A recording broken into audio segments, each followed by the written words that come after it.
Excellence Magazine. Amis téléspectateurs, bonjour et bienvenue dans Excellence Magazine spéciale élection 2023. J'ai le réel plaisir de recevoir pour vous sur ces plateaux Cédric Nguindou, candidat à la députation nationale dans la circonscription électorale de la Funa, à qui je dis bonjour et bienvenue. Bonjour madame la journaliste. Comment allez-vous? Je me porte bien et vous? Oui, ça va, merci. Qui est Cédric Nguindou? Cédric Nguindou, c'est un Congolais, né de père et de mère congolais. Je suis membre du mouvement de libération du Congo, le MLC. Je travaille dans le cadre d'une commission technique dénommée Bureau d'études du président national, qui est une structure du parti qui est en quelque sorte le cabinet du président national, M. Jean-Pierre Bemba Gombo, vice-premier ministre de la Défense. Et professionnellement, je suis conseiller économique et financier de son Excellence Madame le ministre d'État, Eve Bazaïba Massoudi. J'ai fait mes études convenablement et je pense que je suis assez outillé pour être le candidat que le mouvement de libération du Congo présente au niveau de la circonscription de la Funa. Je porte le numéro 731 et je pense que tout au long de l'émission, j'aurai à détailler un peu plus M. Cédric Nguindou. Alors, vous êtes candidat, vous l'avez dit, mais qu'est-ce que vous a motivé à candidater? Je pense que nous avons tous une vocation qui est la vocation de servir en ce qui me concerne. Je me suis lancé en politique depuis belle lurette et le leitmotiv pour moi, c'est d'être un des leviers du développement de mon pays. Ce qui fait que, étant fourmi, membre du mouvement de libération du Congo, le parti a accepté de me mandater, de me présenter comme un ticket gagnant au niveau national et au niveau provincial, Kinshasa, à la commune de Kalamou.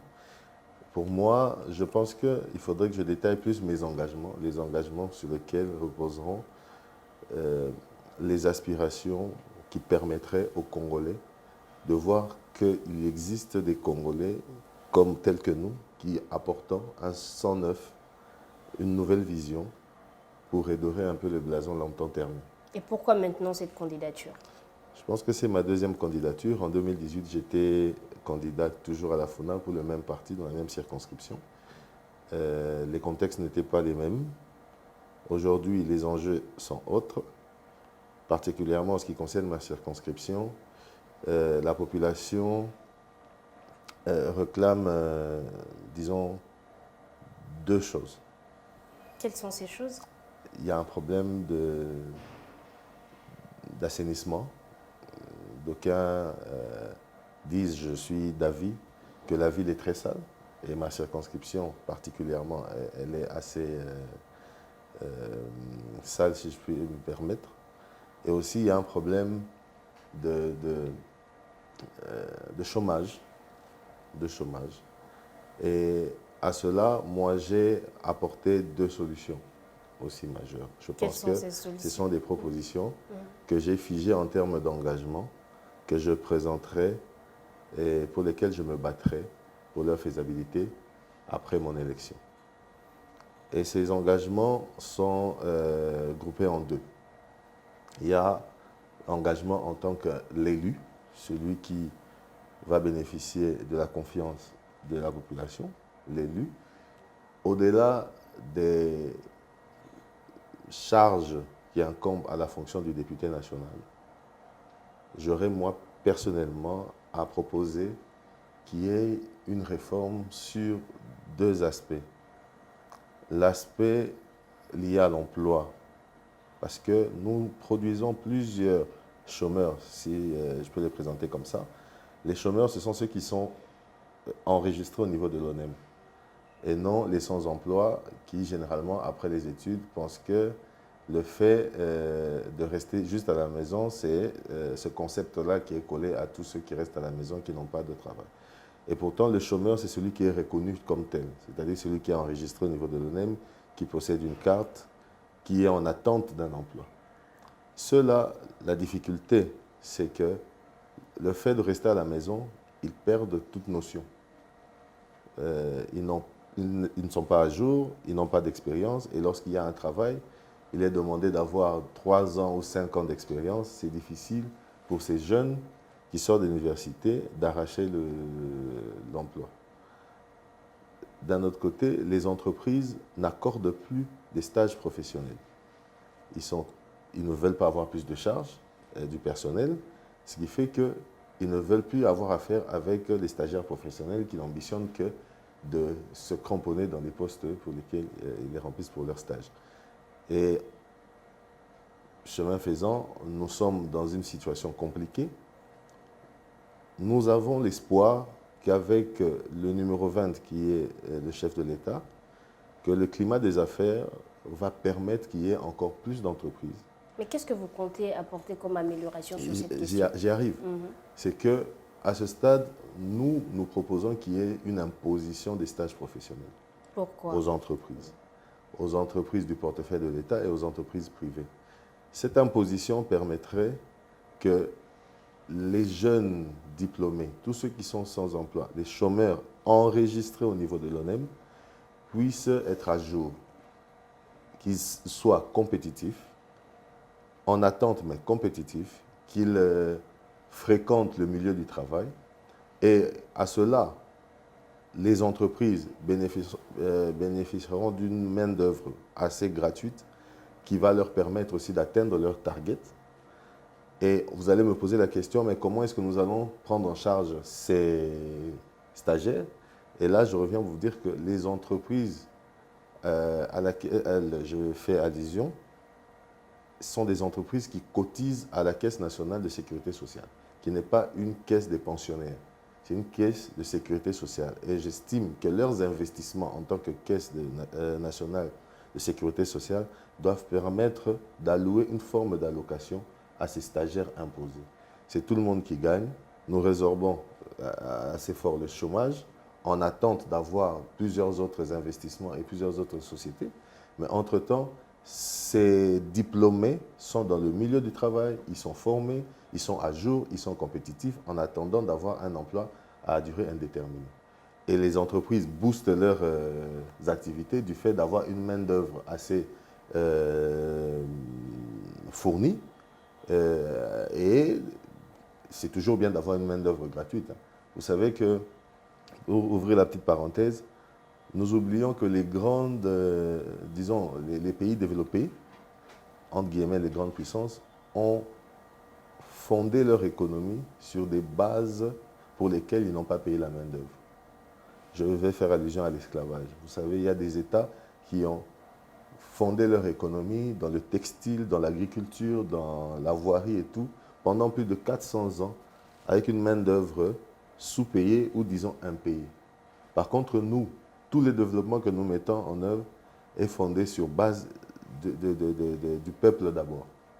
Alors, aujourd'hui, qu'un investisseur, celui qui a une société, ait de la main-d'œuvre qui est quasiment gratuite, c'est une bonne chose pour lui parce qu'il va lui permettre d'atteindre des targets sans avoir à se soucier du personnel. Et la Caisse nationale de sécurité sociale devra aussi maximiser les efforts pour pouvoir allouer ne fût-ce qu'un geste parce que les stagiaires ne seront pas employés, ils seront en stage professionnel. Pour eux, l'avantage, c'est qu'ils auront, c'est vrai, une petite allocation, mais ils auront aussi de l'expérience. Au moment où il y aura une fonction qui sera libérée, on pourra compter 3 ans, 5 ans d'expérience, ils seront sans complexe, ils seront compétitifs. Vous pensez que ça serait possible? Quelles seraient les mesures d'accompagnement pour Effectivement, réussir? il y a des mesures d'application qu'il faudrait suivre. Il y a certainement aussi des actes réglementaires à prendre. S'il faille modifier la loi, nous allons le prendre au bras le corps. Je ne veux pas donner ici l'impression d'avoir une mesure, une solution cosmétique qui va me servir politiquement, juste pour sauver la face. Mais je pense qu'il ne s'agit pas de coloration politique ou quoi que ce soit, il s'agit d'une ambition qui va aider mon pays, qui va aider les jeunes de mon pays, qui va aider tous ceux qui veulent travailler dans mon pays. Alors, je me dis que je vais associer toutes les parties prenantes. Nous ne devons pas parler en l'air. Je pense que nous devons voir les décrets qui créent que ce soit le CNSS, que ce soit l'ONEM, pour voir s'il fallait trouver une brèche pour matérialiser ce que nous sommes en train d'ambitionner. En plus, pour les sociétés, Vous bien pensez que c'est évidemment, une mesure salvatrice? nous pensons qu'à l'attente d'avoir encore plus d'investisseurs, qui, je le sais, c'est quelque chose qui va se passer du fait même du climat des affaires qui est toujours en train d'être assaini avec des efforts du chef de l'État. Je pense que, en attendant, nous devons mettre à chaud nos têtes grises. Nous devons mettre à chaud tout ce que nous produisons comme diplômés. Il ne faudrait pas qu'après, qu'ils restent à la maison et qu'ils perdent toutes les notions et 2 ans plus tard, ils ne soient plus compétitifs et que l'on dise que non, si je n'ai pas cet emploi, c'est parce qu'on l'a accordé à un membre de famille. C'est plutôt un marché de compétition. Il faudrait permettre à ce que tous les diplômés que nous produisons soient absorbés par ce marché. Et déjà, pour un premier élan, c'est que toutes ces entreprises auront à former, bien évidemment indirectement, toutes ces têtes grises et que, chemin faisant, les sociétés pourront admirer certains d'entre eux, les embaucher et d'autres fonctions pourront se libérer et permettre à ce que les jeunes puissent acquérir certains emplois. Je pense que c'est l'une des solutions qui pourra nous permettre d'absorber le chômage et de faire en sorte que les jeunes puissent s'épanouir. Deuxièmement, c'est financer, sinon aider, subventionner ceux qui sont de l'entrepreneuriat. Et ma deuxième proposition, D'où viendront les financements? justement, elle est un peu personnelle parce que je prends l'engagement de donner un tiers de mes émoluments à cette charge. Vous conviendrez avec moi qu'il existe maintenant plusieurs fonds, à l'instar du FPI, qui avait été taxé d'être un fonds à solde des nantis et des politiques. Aujourd'hui, nous avons le FOGEC et plusieurs autres fonds qui aident des entrepreneurs à se booster, à se lancer. Et moi, je préférerais qu'un tiers de mes émoluments aille directement dans ce fonds. Vous tiendrez parole? Mais je prends un engagement. Je parle d'un engagement, ce n'est pas une promesse, c'est un engagement. Je dis que ça, je ne suis pas dans un parti socialiste pour dire que je suis papa social. Je suis dans un parti où nous prenons le solidarisme. Et dans le cadre de solidarité, je prends l'engagement de donner un tiers qui sera retranché à la source, qui pourra directement aller dans le fonds qui sera capable de produire ce service, c'est-à-dire récupérer un tiers de mes émoluments et de voir quels seraient dans ma circonscription les projets bancables, les projets d'assainissement qui permettraient justement à ces jeunes ou ces personnes qui auront à innover dans ce domaine d'assainissement, de présenter des projets bancables, de présenter des projets de société, d'entreprise, pour que, grâce à cette quote-part, qu'elles puissent être soutenues, subventionnées, et de toutes les façons, ça permettra à ce que l'environnement de ma circonscription soit assaini. Voilà un peu les 2 propositions. Phares, bien évidemment, il y en a beaucoup d'autres. Je pense que nous aurons le temps de mieux les détailler. Alors, dans la législature finissante, il y a eu des élus de la FUNA. Comment jugez-vous leur travail au cours des 5 dernières années? Vous savez, je pense que chacun... la RDC nous appartient à tous les Congolais. Ils ont apporté leur pierre à l'édifice. Nous pensons pouvoir faire mieux. Je n'ai pas particulièrement été séduit par leurs prestations. Ils restent à la disposition de la République. Si la population estime qu'il faille permettre à certains d'entre eux de retourner au palais du peuple, tant mieux. Quelles ont été leurs faiblesses? Mais en ce qui me concerne, je n'ai pas à tabler, à analyser sur leur rendement. Moi, ce qui m'importe, c'est de savoir que moi, j'emmènerai plus. J'ai un plus à donner. Qu'est-ce que vous comptez améliorer, justement? Effectivement, c'est qu'à partir du constat qui est fait de problème de chômage et ce problème d'assainissement, moi, je pense que je serai plus concret avec les propositions que je viens de détailler et pour lesquels je n'ai vu aucun d'entre eux apporter une solution jusque-là. Et même ne fût-ce qu'une idée. Parce que la politique aujourd'hui, elle ne doit pas être seulement conjoncturelle. Elle doit aussi avoir des perspectives. Elle doit s'asseoir sur des perspectives. Et moi, ce que j'énonce ici, ce sont des perspectives de ce que j'aurais fait. Si parmi eux, il existe des députés qui ont du moins aussi excellé dans leurs fonctions, tant mieux, c'est au peuple, à la population d'en juger. En ce qui me concerne, je n'ai vu aucun d'entre eux proposer concrètement des solutions telles que je suis en train de le faire. Alors, de plus en plus, on parle de le renouvellement de la classe politique. Comment percevez-vous cette question? Ce sont ce genre de choses qui sont irréversibles. C'est-à-dire? C'est-à-dire que le temps ne recule pas et le rajeunissement est impératif. Est impératif. Sauf qu'il ne faudrait pas que par ce rajeunissement que nous puissions nous complaire avec un conflit de génération. Je pense que tout le monde a à donner. Vieux, jeune, mais le vieux ne va pas se rajeunir et le jeune va toujours vieillir. Je pense qu'il s'agit d'une complémentarité. Nous aurons dans la législature prochaine et des vieux et des jeunes. Ça va servir la République dans le cadre d'une complémentarité. Moi, en tant que jeune, je ne veux pas me réjouir du fait que je suis jeune et je m'impose en tant que jeune pour avoir une fonction. Je dois plutôt me réjouir de mon profil, c'est-à-dire mon éducation, mon instruction et mon expérience, que j'emmène aussi autant qu'il y aurait un plus vieux, un plus âgé, qui emmènerait son expérience et n'importe quoi, qui servirait la République de la même manière.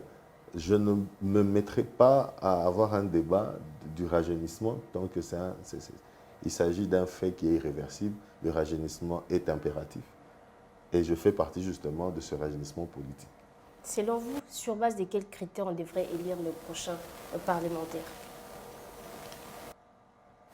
Je pense que c'est d'abord l'éducation. L'éducation ici vue comme la probité morale. Quelqu'un qui est bien dans son corps, dans son esprit. Deuxièmement, c'est une personne instruite. Il faudrait franchement être passé par cette instruction, c'est-à-dire avoir étudié convenablement pour comprendre certaines thématiques. Parce que c'est vrai qu'il y a aussi des représentations des minorités, mais ces minorités-là aussi, dans ces minorités, nous trouvons aussi des personnes bien instruites. Donc, être instruite n'est pas une exclusion. C'est plutôt qu'il faudrait comprendre que la fonction du député national est une fonction élitiste. Et qu'en dehors du fait que vous soyez bien éduqué, vous devriez être bien instruit. Et ensuite avoir une expérience. Et vous, vous remplissez les critères? Les 3 critères, je les ai énoncés tout à l'heure, madame. En quoi votre profil est mieux que les autres? Je ne dis pas qu'il est mieux que les autres. Je pense que mon profil est meilleur. Il peut en avoir beaucoup. Mais moi, je pense que j'apporte un plus sur base de la projection, des perspectives, sur base des initiatives qui doivent correspondre aux attentes de ma circonscription. C'est ce que je n'ai pas vu en suivant les députés de la FUNA, par exemple. Je ne les connais pas tous, parce qu'ils ne sont pas visibles, mais du moins de ceux que je connais, qui sont au gouvernement ou ailleurs, je pense qu'ils n'ont pas assez été prévoyants pour planifier des solutions concrètes aux problèmes que la circonscription de la FUNA connaît. Alors, au bout de 3 semaines de campagne électorale, quel bilan établissez-vous déjà à l'approche de la fin de cette opération? Je pense que c'est une charge autant physique que mentale. La population, nous sentons qu'elle est de plus en plus mature du fait de toutes ces législatures. Mais au sein en tout cas durant la campagne, nous voyons toujours les mêmes comportements de profit, les mêmes comportements qui attendent à être rémunérés pour un déplacement, qui attendent à avoir un t-shirt ou à avoir une casquette ou un bassin ou quoi que. De toute façon, moi je pense qu'il faudrait que lorsque nous serons élus, nous soyons non seulement les députés qui vont représenter les populations, mais que nous soyons aussi ces députés qui vont sensibiliser nos populations. Parce que nous aurons une Assemblée nationale de qualité que si nous avons une population très mature au niveau électoral. Qu'avez-vous dit à vos futurs électeurs? De voter utile, de justement s'identifier ou identifier les candidats en fonction des 3 critères que je venais d'énoncer, l'éducation, d'instruction et d'expérience. Et que, bien évidemment, nous tendons vers les fêtes de fin d'année. Bon, s'il y a des donations en termes d'argent, ils peuvent en profiter pour la Noël ou pour le Nouvel An. Mais que ça ne devrait pas être ça la condition pour qu'ils puissent octroyer une voix. Et quelle appréhension ils ont eu de vous? Je pense que quand vous parlez et que vous êtes vrai, les gens ont espoir. Je pense que j'ai suscité espoir. Je pense qu'ils comprennent aussi qu'il y a d'autres Congolais qui peuvent faire mieux. Et dans le regard des mamans et des jeunes de la FUNA, j'ai aperçu l'espoir en ma personne. Et c'est encore du carburant pour cette vision que j'incarne. Je pense que ça va me booster, ça va me permettre de travailler encore plus dur et de pouvoir associer le plus de monde pour innover, pour planifier, pour essayer de voir comment est-ce que nous pouvons atteindre réellement, pouvons solutionner les problèmes réels que vivent les populations dans nos circonscriptions. Comment voyez-vous l'avenir de la RDC les 5 prochaines années? La République démocratique du Congo est bien partie pour se développer. Je disais tout à l'heure ici que les grandes puissances, les pays dits grandes puissances, ont forgé leur développement dans la durée et font de la gratuité et de la main-d'œuvre. Nous nous accusons beaucoup de difficultés, mais après avoir éradiqué les fléaux de la guerre qui sévit à l'est du pays, avec toute cette programmation au niveau des territoires, avec ces clins d'œil faits au niveau de l'éducation avec la gratuité, ce clin d'œil fait au niveau de la maternité gratuite aussi, je pense que le pays va de l'avant. Mais il nous faut du travail, il nous faut du temps. Alors dans 5 ans, nous ne devons pas aussi espérer des miracles. Nous devons travailler. Et c'est le rôle aussi du député de sensibiliser la population pour dire nous n'allons pas rester chez nous et voir le Congo changer. Nous devons tous mettre la main dans la pâte pour aider le chef de l'État à concrétiser la majeure partie de sa vision, d'autant plus qu'en tant que Congolais, nous ne devons que penser du positif pour notre pays. Et moi, Cédric Nguindou, je sais que 5 ans après, le Congo sera meilleur qu'aujourd'hui. Pourquoi on devrait vous élire? Je dirais d'abord qu'il n'y a pas de mots différents pour exprimer le besoin d'apporter son vote en ma personne. Je suis tout le temps en train de donner l'exemple de la Bible et du Coran. Ça fait des siècles que ces documents ont été publiés. Ce sont les mêmes paroles, les mêmes phrases, pour lesquelles les gens croient et d'autres ne croient pas. Aujourd'hui, ce que je peux dire, c'est que je mets mon cerveau à la charge de la République et mon cœur à la passion de ma nation. C'est ça la différence. Vous, aujourd'hui élu, comment voyez-vous l'avenir de la FUNA? Élu, je vois l'avenir de la FUNA avec Cédric Nguindou, qui se bat de toutes ses forces pour que les intérêts de cette population soient vraiment garantis. Je vois les municipaux travailler vraiment dans la base, à proximité avec la population. Je vois plusieurs réformes qui prennent corps. Je vois la FUNA radieuse. Je vois la FUNA qui est fière d'avoir un fils qui se bat pour elle. Alors, votre mot de la fin sera dit en une des langues nationales. Votre mot de la fin sera dit en une des langues nationales. Particulièrement en ce qui concerne ma circonscription, ça sera en lingala. Bandeko banafuna tango yango ekoki oyo ba congolais ebele bakoya kokosa bino na maloba ebele ya sukali sans planification, un peu comme par magie, bakoloba na bino maloba oyo elongo bani te to oyo bakosala te. Mwana na bino Cédric Ngindu ayelelo koyebisa bino kakotya manso oyo ezali na makoki na ye mpo te azala molobeli ya malonga mpo na bino, moto mpo na mboka, motema mpo na bino baemboka. Bongo humblement nasengi na bino le 20 décembre 2023 bo voté numéro 20 na présidentielle P numéro 731 la députation nationale na Funa. Bobo Sanate 181 na Kalam.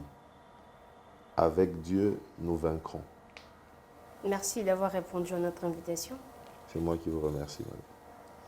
Ce numéro d'Excellence Magazine spécial élection 2023 est terminé. Grand merci à vous de l'avoir suivi. On se retrouve prochainement avec un nouvel invité. Au revoir.